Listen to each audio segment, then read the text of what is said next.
Good morning everyone and welcome to Morning Markets on Wednesday the 8th of March. Today we'll be discussing official testimony from US Federal Reserve Chairman Jay Powell and what it means for interest rate policy globally.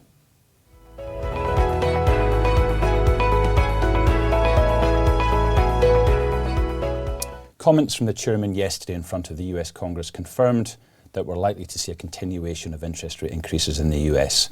Chairman Powell took the opportunity to confirm that the data from the US economy continues to come in far stronger than has been expected and stronger than is necessary to bring inflation back to target.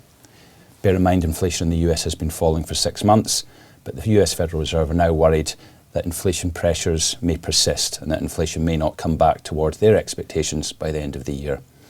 In all likelihood, that means that not just one more interest rate increase next week, but a path of interest rate increases into the early summer.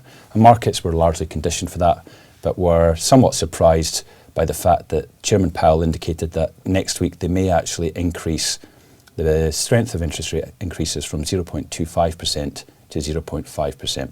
And that's all dependent upon the next jobs report and inflation report, which come before their scheduled meeting. Now this is important because his language largely indicated that the US economy is so strong that other interest rate markets globally adjusted as well. So we saw another half of a hike added to expectations from the Bank of England in the UK, and the Bank of England meet after the US Federal Reserve next week. So this correlation across markets continues, where led by the US, if interest rate expectations there increase, then so do other market expectations.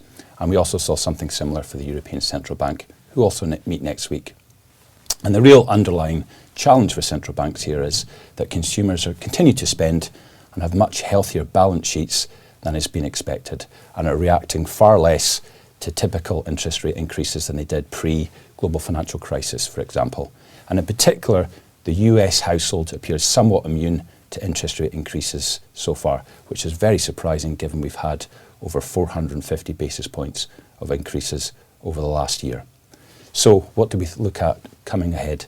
Well, we have the US jobs report on Friday, and should that number come in higher than market expectations, then it's likely that expectations will very quickly adjust for an interest rate increase from the US Federal Reserve of 0.5% next week. And that would take the lower band of their target range to 5%, the highest since 2007. So please do join us tomorrow and Friday as we'll update you on US jobs data and condition yourselves for the CPI report ahead. Thank you.